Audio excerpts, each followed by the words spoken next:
Nossos céus são repletos de mistérios. Objetos voadores não identificados são secretamente investigados por agências governamentais por toda a Europa há décadas.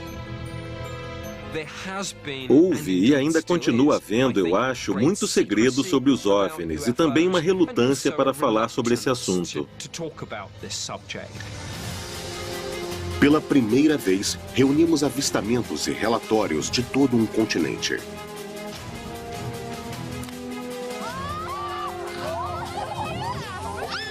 Nós temos que chegar à verdade, porque o público tem que saber sobre essas coisas. Alguns especialistas insistem que muitos avistamentos têm explicações racionais. Muitas vezes analisamos o avistamento mais espetacular de OVNI e vemos que por trás dele há uma explicação muito concreta. Mas alguns continuam a desafiar o entendimento. É um objeto que voa e eu não sei o que é. Eles são visitantes de outros mundos ou fenômenos naturais. E os governos europeus sabem mais do que revelam para nós? As respostas podem estar nas histórias não contadas de arquivos de OVNIs da Europa. Ultra secreto. Confidencial. Ultra secreto. Não identificados. Histórias de OVNIs. Episódio 1. Área restrita.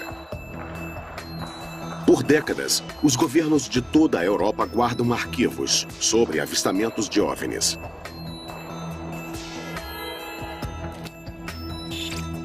Até hoje, muitos desses casos permanecem inexplicáveis. Um incidente com OVNI investigado pela polícia como agressão.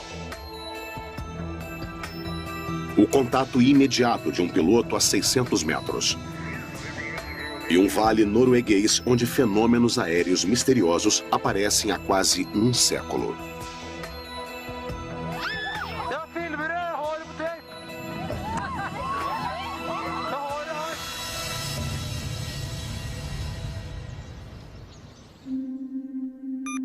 9 de novembro, 1979. Livingston, Escócia. 10h30 da manhã. Em uma floresta solitária da Escócia, o guarda florestal de 61 anos, Bob Taylor, teve um encontro impressionante. Ele olhava para o céu e na frente dele apareceu um enorme objeto em forma de cúpula. Esferas menores giravam na direção dele. Os objetos tinham um formato de minas marítimas com cerca de 6 pernas acopladas. Esse é o único incidente britânico com OVNI já investigado pela polícia como agressão.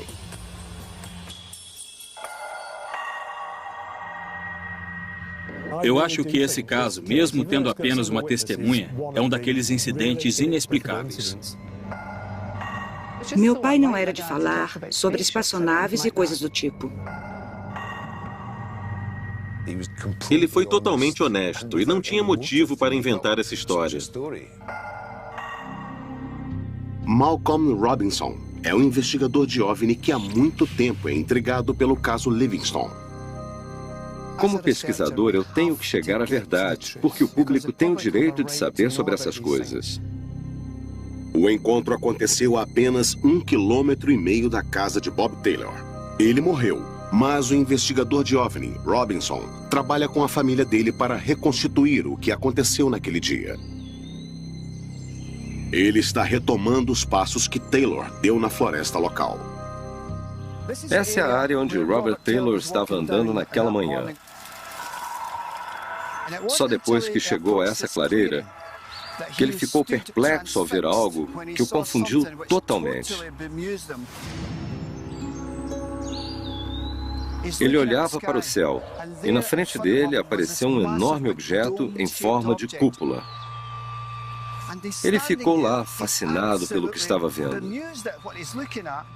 Depois, o que pareciam ser 2 minas marítimas da Segunda Guerra Mundial pularam forçadamente da lateral desse objeto flutuante e atingiram o chão. Elas foram rolando pela grama E começaram a projetar objetos em forma de varas na direção dele e o agarraram com muita força no quadril dele e o puxaram para baixo.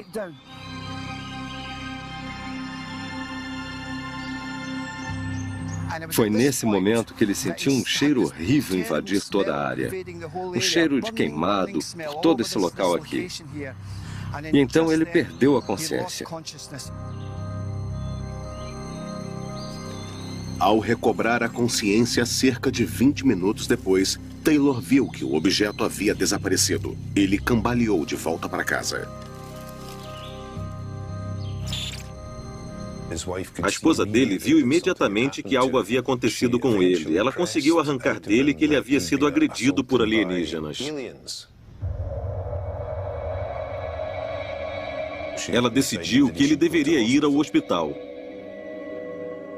A filha de Taylor estava trabalhando no departamento de farmácia do Hospital Bangor quando o pai dela deu entrada.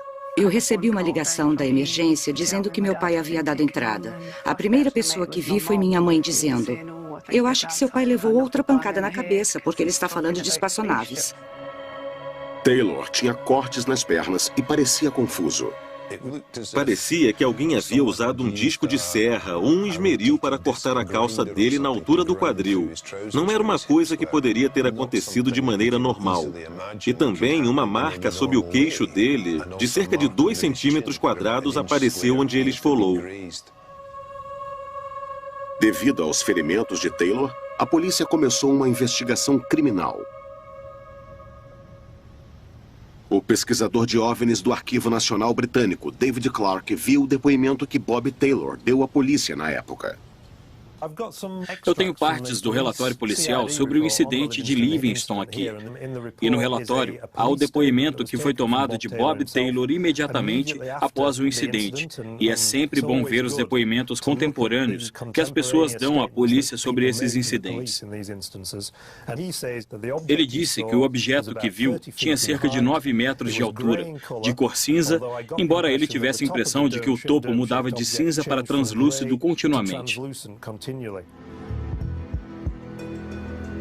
Além de seu depoimento, a calça rasgada de Taylor foi enviada para análise forense. Os detetives tiravam amostras e fotografias. Foi uma investigação completa feita pelo Departamento de Investigação Criminal. A outra evidência foi encontrada pela polícia na floresta, no local do avistamento. A polícia foi até o local e achou uma série de marcas misteriosas no solo, como se um trator de esteira tivesse ido para frente e para trás sobre a grama na clareira. A polícia fez um desenho oficial como prova das marcas que eles viram. Elas indicavam que um objeto de várias toneladas esteve ali, mas nada mostrava que tenha sido dirigido ou rebocado. Não havia explicação racional para aquelas marcas. Eles não acharam uma explicação óbvia para o que as causou.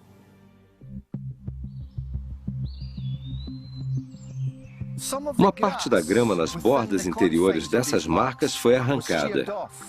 Os ápices da grama tinham sido cortados e ficaram nas bordas dos buracos na grama. Isso era assustador, porque é muito raro depararmos com evidências físicas. Mas em 2012, 33 anos depois do evento, surgiu uma revelação surpreendente do genro de Bob Taylor. David Hammond hoje acredita que um desenho que ele criou pode ter iludido as pessoas sobre as pernas do OVNI.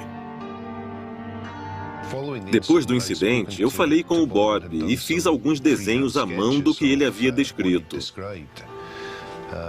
Repassei com ele algumas vezes e tentei tirar todos os detalhes dele. Esta é uma foto do Bob logo depois do evento, e ele está segurando o desenho original que eu fiz, e que mais tarde se transformou em um desenho mais acabado, que é este aqui. Ele ficou feliz com o desenho, que com muita precisão representa o que ele me descreveu.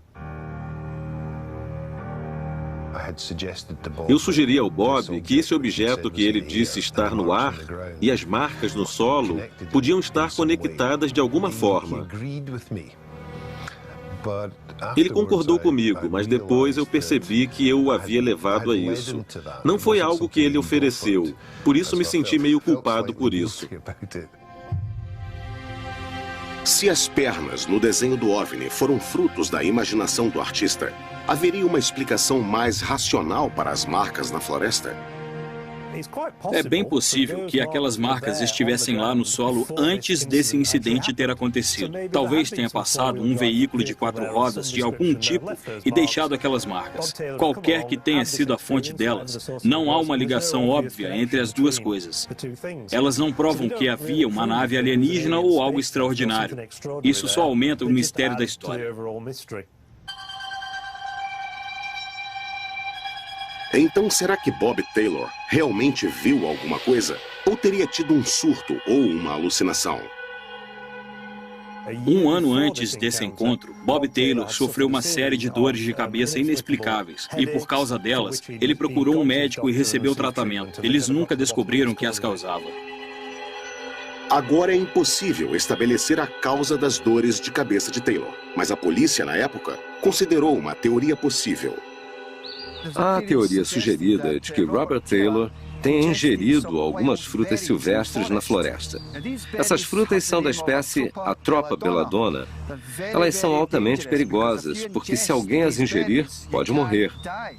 E se esfregar a fruta na sua mão ou no pulso, pode ter alucinações. Mas a filha de Taylor tem um bom motivo para acreditar que frutas tóxicas não foram responsáveis pelo extraordinário avistamento de seu pai. Ele foi jardineiro e guarda florestal a vida toda e sabia que não podia comer nada venenoso e nunca teria comido algo assim. A polícia tinha mais que apenas a palavra de Taylor sobre o que aconteceu naquele dia. Eles também tinham uma peça fundamental de evidência tangível sob análise: a calça cortada. Essa é a calça que Robert Taylor usou naquele dia agitado. E como pode ver, esse é um corte muito profundo no lado esquerdo dessa calça. Esse material é altamente resistente. Na verdade, é calça de policial. E como pode ver, do lado esquerdo da calça, nós temos outro corte. O relatório forense deixa claro que isso não foi provocado por detritos da floresta, gravetos pontudos, nem arame farpado de cerca. Ninguém, incluindo a perícia, soube explicar como aqueles cortes foram feitos. Eu acredito que esses cortes nessa calça foram feitos por um aparelho que se ligou à calça de Robert Taylor, puxando-o com toda a força para o chão. Taylor ficou sem a resposta sobre o que aconteceu a ele naquele dia. É um mistério que os moradores também acham difícil de aceitar. Papai passou um momento difícil por um tempo em Livingston, porque as pessoas o chamavam de nomes idiotas e riam dele. Ele começou a desejar não ter falado nada para ninguém sobre aquilo. Mas, apesar dos xingamentos, o caráter de Bob Taylor nunca foi questionado. E ele foi considerado pelos investigadores uma testemunha confiável. Ele parecia ser um homem correto, muito pé no chão, que não tinha motivo algum para inventar uma história dessa magnitude. O que ele ganharia com isso? A história dele nunca mudou, ele a manteve. Tudo era exatamente como no dia em que ele viu aquilo. Nenhuma vez ele sugeriu que poderia ter imaginado aquilo. Ele acreditava piamente que havia visto o que dizia ter visto. Isso tudo torna esse caso misterioso, um caso que até esse momento está totalmente inexplicado. Eu vejo o caso de Bob Taylor como um ótimo exemplo de uma testemunha ocular genuína de um fenômeno inexplicável.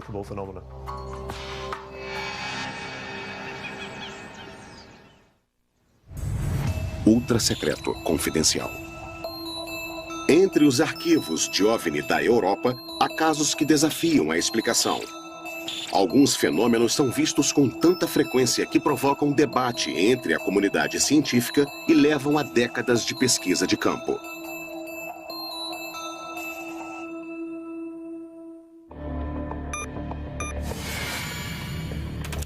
O Vale Hessdalen, Noruega.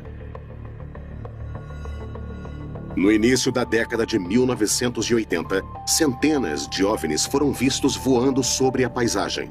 Em um período de 2 anos, os objetos disparavam pelo céu mais de 20 vezes por semana. Os artigos de jornais diziam que os moradores estavam loucos, mas as testemunhas estão certas do que viram. Eu vi uma luz brilhante se movendo. Depois acelerou e foi embora. Eu não faço ideia do que vi. E para um cientista, esse é o começo da missão de sua vida para desvendar o mistério por trás dos OVNIs de Hessdalen. Minha reação quando eu vi foi... E eu pensei, o que pode ser isso?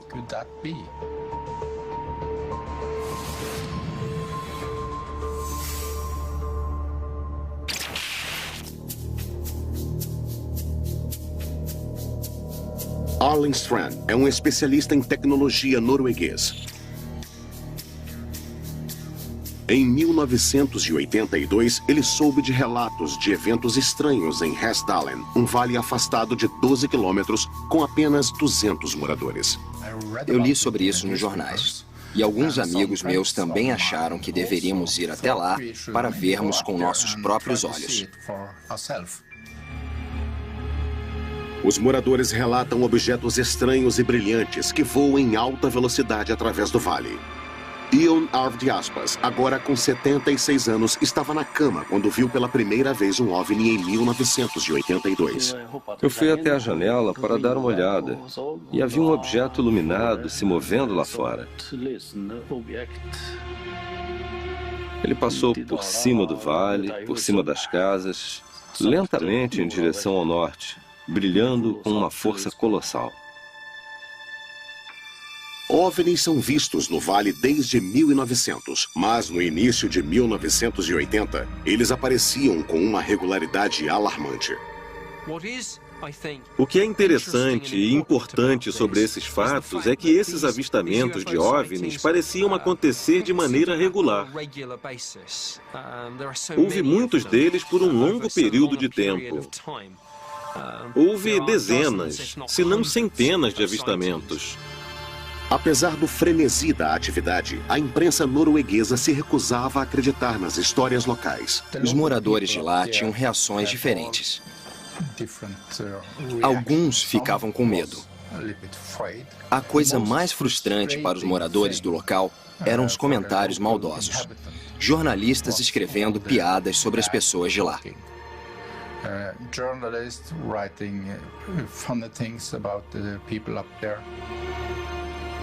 Um jornal do país fez uma piada com a cidade, mandando para lá um presente incomum.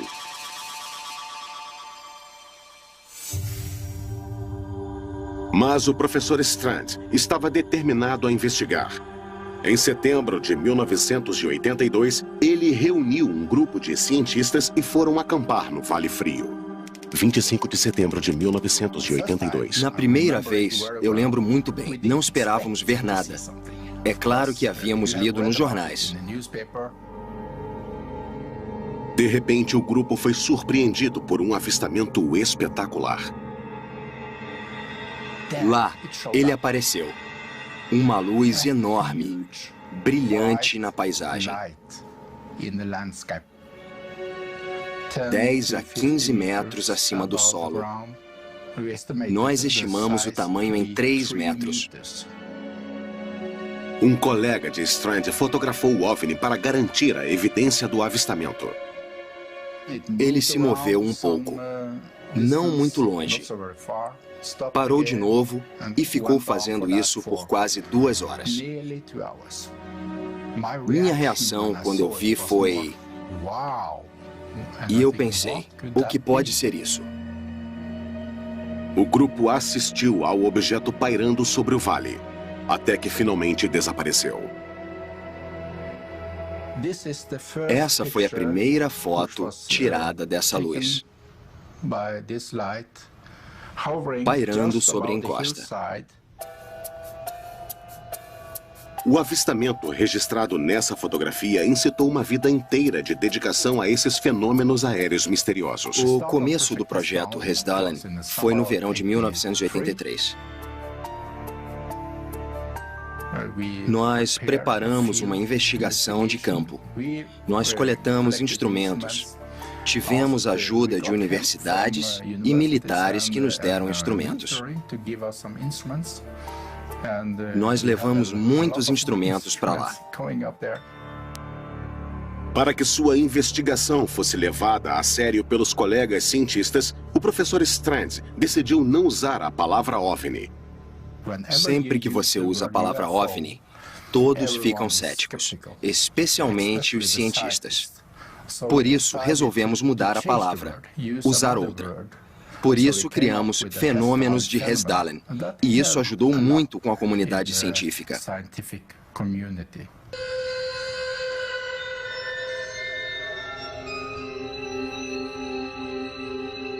Equipado com uma pequena antena de radar, o grupo ficou abismado com os resultados.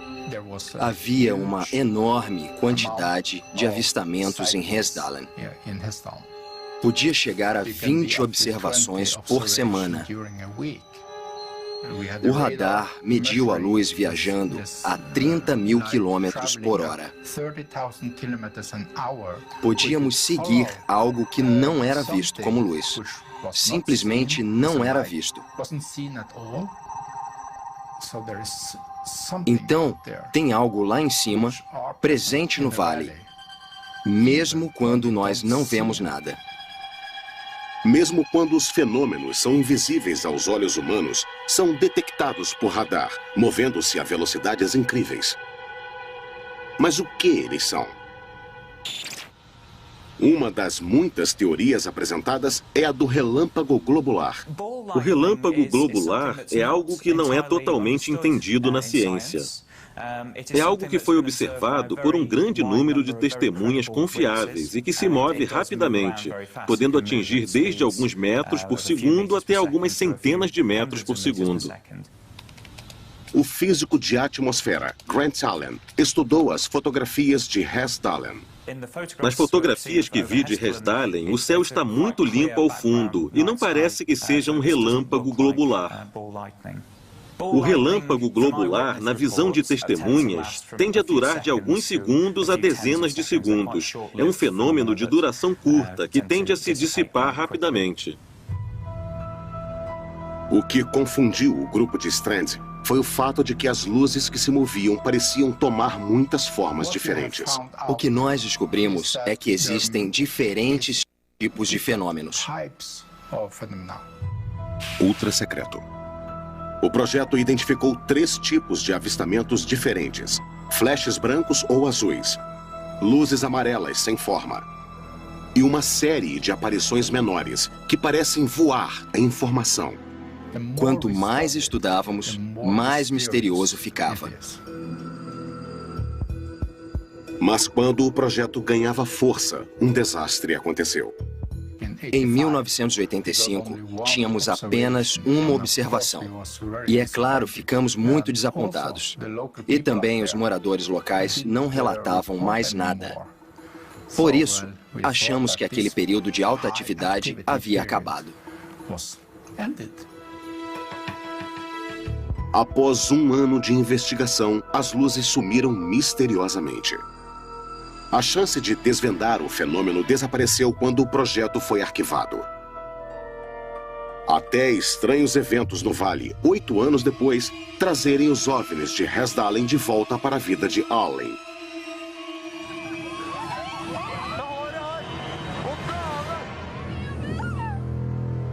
As pessoas vieram até mim e disseram: ainda está acontecendo.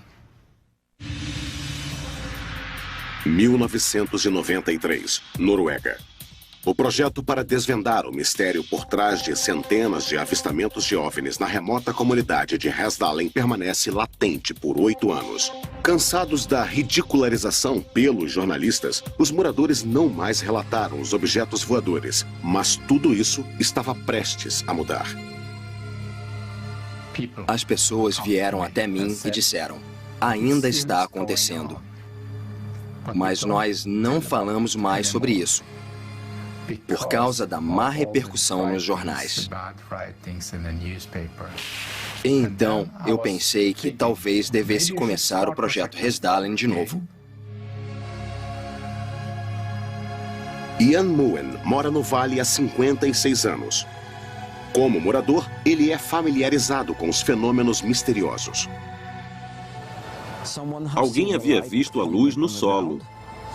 Outra pessoa a viu perto do carro. E outra pessoa a viu no céu, movendo lenta e rapidamente.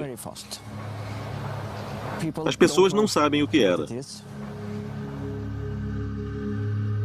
O projeto inicial deixou Strand com mais perguntas que respostas. Mas quase uma década depois, ele usa novos contatos por toda a comunidade científica europeia para reunir a melhor equipe de especialistas. Quando começamos o projeto de novo, mais cientistas estrangeiros se interessaram. Temos a cooperação de cientistas italianos e franceses agora.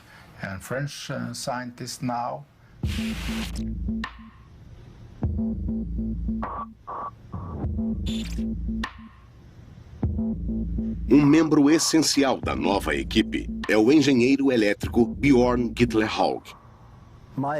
A minha especialidade é em radiação eletromagnética, radar e análise de espectro óptico.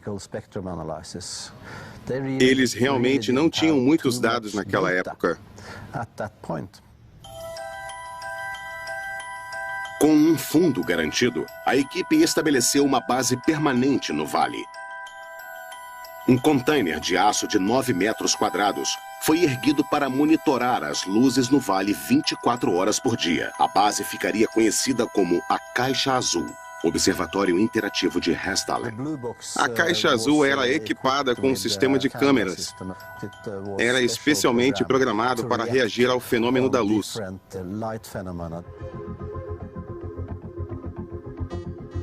Em 1999, as câmeras de vigilância na Caixa Azul acertaram na mosca, capturando essa imagem incrível.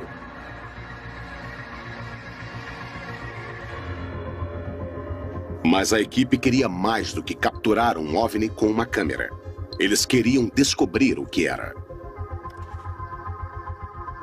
Eles começaram a procurar pistas na atmosfera. Estávamos interessados em descobrir se havia algum tipo novo de fonte de interferência na atmosfera da qual não sabíamos. Assistidos pelo Instituto de Radioastronomia na Itália, a equipe instalou um novo radar de alta frequência na Caixa Azul. O equipamento italiano foi feito para detectar qualquer tipo de matéria ionizada. A pesquisa agora se focava em uma teoria em particular: que os fenômenos aéreos poderiam ser bolsas de plasma na atmosfera. Todo mundo já viu plasma. Você o vê nas luzes de neon, também vê bolas de plasma, onde há luzes brilhantes misteriosas em uma bola de vidro. Resumindo, é um gás agitado e isso quer dizer que esse gás tem uma carga elétrica e por isso brilha. O plasma é gás ionizado, ou seja, tem partículas altamente carregadas. Isso o torna condutivo e permite que ele responda fortemente a campos eletromagnéticos. O exemplo mais icônico na natureza, a espetacular aurora boreal. Mas a equipe não tinha evidência de qual gás ionizado estava presente no vale. Então, em 2007, uma viagem de campo permitiu a descoberta mais empolgante até então. As condições climáticas eram boas. Eram aproximadamente 9h30 da noite e, de repente... Imagem real, 2007. Este vídeo foi filmado enquanto os cientistas abismados observavam o fenômeno. Uma luz muito grande apareceu enquanto eu filmava. Ela se movia para frente e para trás. E todos estavam gritando. E então nós tiramos esta foto. Então ela sumiu de novo. E tudo ficou quieto. Mas o radar continuou. O radar lia os ecos. Havia alguma coisa lá fora. E imediatamente a equipe gerou um espectro óptico da fotografia. A imagem óptica dividiu a luz branca em cores diferentes do espectro. A quantidade de cada cor presente dá à equipe novas informações sobre a fonte da luz. O engraçado é que havia todas as cores, como o Sol. Obtivemos um espectro contínuo que nos deu a ideia de que tínhamos uma coisa como uma estrela.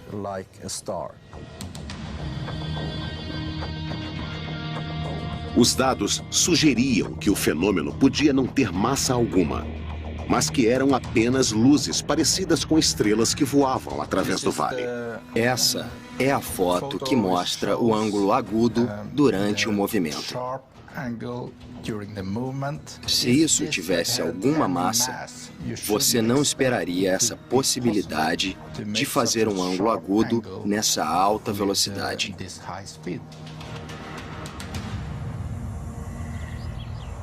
Mas a equipe de Strand ainda não tinha provas do que era o fenômeno ou de onde ele poderia estar vindo. Alguns dizem que há um novo mecanismo na física. Outros alegam que há uma nova parte do nosso mundo que nós ainda não descobrimos.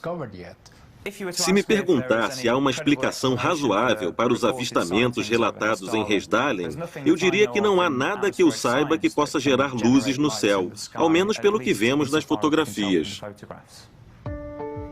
Os fenômenos de Resdalen continuam a serem vistos até hoje.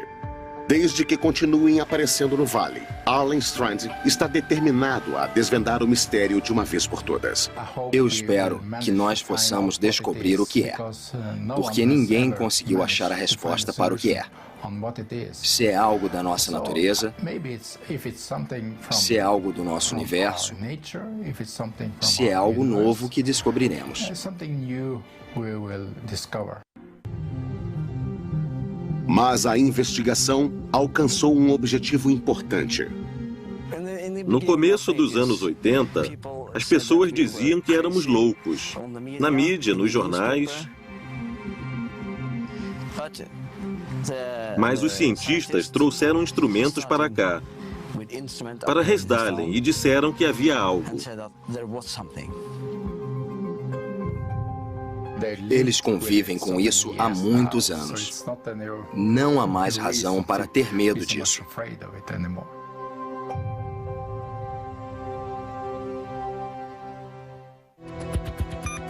17 de junho de 1977, base aérea de Tancos, Portugal. Um voo de rotina para José Francisco Rodrigues, um piloto da Força Aérea Portuguesa. 11h15 da manhã. As rodas do seu Dornier 27 deixam a pista. O que Rodrigues não sabia era que nas horas seguintes ele teria o papel principal em um dos contatos com OVNIs mais extraordinários da Europa e que teria a sorte de escapar dele com vida. O caso Castelo de Bode é importante porque fornece um exemplo significativo da interação física entre um objeto voador não identificado e os instrumentos de um avião. Confidencial. Hoje, Rodrigues é um militar aposentado e não fala mais sobre esse evento chocante. Mas o caso dele foi a razão de uma investigação completa feita pela Força Aérea Portuguesa. O investigador de OVNI, Francisco Correia, obteve acesso aos arquivos militares do incidente. Esse é um Dornier 27, um avião exatamente como aquele pilotado por Francisco Rodrigues. No dia do contato, ele voava sozinho.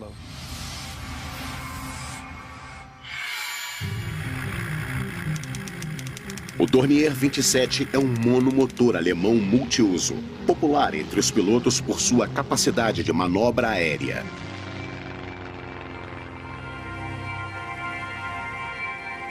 Embora tivesse apenas 23 anos de idade, Rodrigues era um piloto experiente, um sargento com mais de 800 horas de voo no currículo.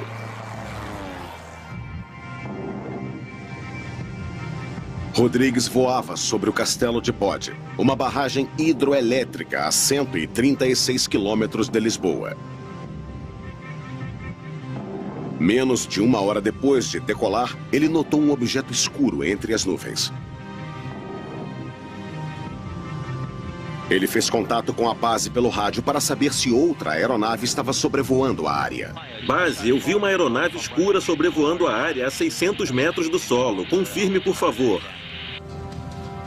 Você está voando sozinho a 3310. Ele contatou a torre que não tinha nada no radar. Então ele iniciou uma manobra pela esquerda. Rodrigues manobrou sua aeronave para ter uma visão melhor do objeto. Quando ele estava quase completando a manobra, ele gritou. O controle na torre ouviu o grito. A 600 metros de altura, Rodrigues estava cara a cara com algo completamente inexplicável. Às 11 horas, havia um objeto grande, redondo e escuro, com cerca de 12 a 15 metros de diâmetro, que ficou por lá por 5, 6 segundos e depois foi embora. Quando o OVNI desapareceu, sua aeronave começou a vibrar violentamente. De repente, a bússola magnética ficou fora de controle. E de uma altitude de 600 metros, o avião entrou em um dramático mergulho de pico. O motor do avião ainda funcionava, mas ele não conseguia controlar o avião. Ele ficou desesperado, em pânico, tentando controlar o avião. Com o solo se aproximando, Rodrigues lutava para recuperar o controle da aeronave. Ele abriu o throttle, uma tentativa desesperada de nivelar o avião.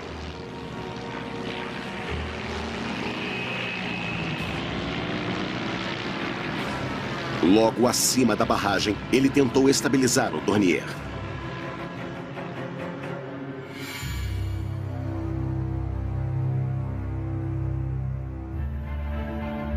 Francisco Correia foi até a barragem de Castelo de Bode, onde duas testemunhas viram o dramático mergulho de pico.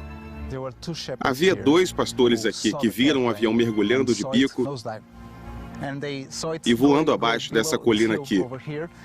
E ouviram quando o piloto desligou o motor e tentou ligá-lo novamente. Ele fez... Então viram o avião subindo sem problemas.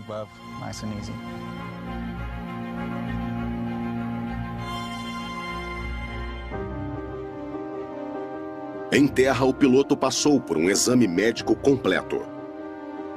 Embora agitado, ele estava em boa forma física e imediatamente relatou o avistamento do OVNI aos seus superiores. Pilotos geralmente relutam em se apresentar e falar sobre OVNIs. Eles temem serem ridicularizados, que possa haver consequências adversas em relação à carreira deles. Mas a Força Aérea Portuguesa levou o relato a sério e lançou uma investigação completa sobre o incidente. 35 anos depois do avistamento do OVNI, o historiador Joaquim Fernandes obteve acesso aos arquivos militares. Bom, este é o relato de Francisco Rodrigues sobre o caso Castelo de Bode. Uma carta da Força Aérea, como pode ver aqui, e o resumo do caso. E um relato do piloto, o avistamento de um objeto voador não identificado.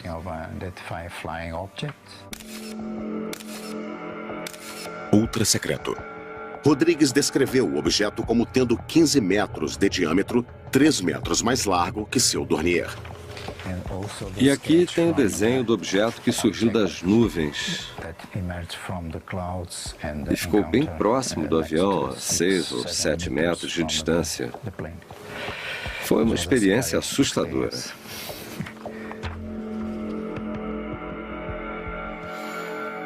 O primeiro mistério. Por que esse objeto grande, voando em alta altitude, não apareceu no radar? Chris Morshead foi engenheiro de radar da Marinha Real por 30 anos e tinha confiança total na tecnologia. Quando o assunto é relatar objetos, o radar é muito mais preciso que o piloto. Em um nível mais alto, seria extremamente incomum algo aparecer fisicamente em frente a um piloto e não ser detectado por um radar. A uma altitude de 600 metros, o OVNI deveria ter sido detectado. Permanece a possibilidade de que o objeto visto pelo piloto não era sólido. Com frequência, temos situações atmosféricas nas quais nossos olhos nos pregam truques, e isso depende muito do piloto, das condições de iluminação, das condições climáticas em volta dele, para sabermos o que ele viu. E é muito fácil cometer enganos. Desde a década de 50, muitos avistamentos de OVNIs por pilotos foram explicados como fenômenos atmosféricos curiosos. Você pode ter efeitos de miragem devido à inversão de temperatura, coisas assim, o que pode enganar os olhos e fazê-los pensar que há alguma coisa que na verdade não existe. Uma miragem é criada quando diferentes camadas da atmosfera apresentam temperaturas diferentes. Por exemplo, o ar tem densidades diferentes. É como colocar uma colher em um copo d'água. Você vê que o metal da colher se entorta. A mesma coisa acontece quando a luz atravessa a atmosfera com camadas de densidades diferentes. Os objetos distantes no horizonte parecem distorcidos. Podem parecer perto de você ou mais longe. Mas uma miragem não explica a pergunta mais intrigante de todas. Por que o Dornier, uma aeronave reconhecida por seu manejo, mergulhou de bico inesperadamente enquanto o motor permaneceu funcionando?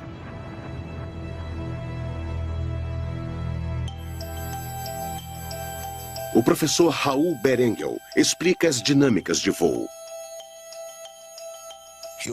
Você tem uma baixa pressão sobre a asa e abaixo da asa, uma alta pressão.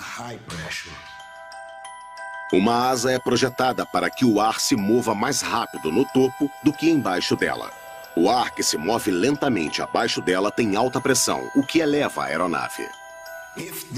Se esses fenômenos acontecem em alta velocidade, além do avião, o que acontece? Você perde sua elevação e o avião mergulha. Um jato passando em alta velocidade pode ter provocado o mergulho de bico do Dornier. Mas isso não explica por que a bússola magnética ficou fora de controle. Para girar uma bússola àquela distância, precisamos de uma força, um campo magnético gerado por esse objeto que estava ao redor do avião. E um avião comum ou um jato não tem essa quantidade de campo magnético. Qualquer que fosse o objeto, o mistério permanece. É um objeto que voa, e eu não sei o que é então. É um OVNI.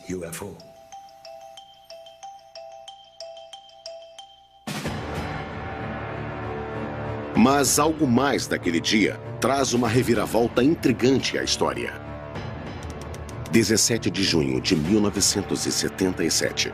Enquanto Rodrigues mergulhava de bico, os funcionários da barragem Castelo de Bode lidavam com uma emergência também.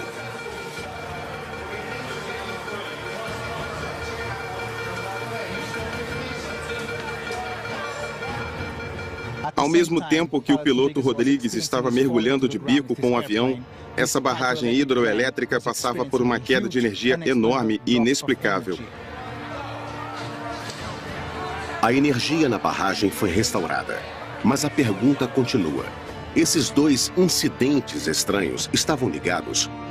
Isso acrescentou mais peças de mistério a um quebra-cabeça que pode nunca ser completamente resolvido. A situação em relação aos OVNIs é interessante. Como engenheiro, eu sou muito cético. Eu sempre acredito que há uma explicação racional. Às vezes, temos situações em que você não consegue explicar o problema, os fenômenos que viu.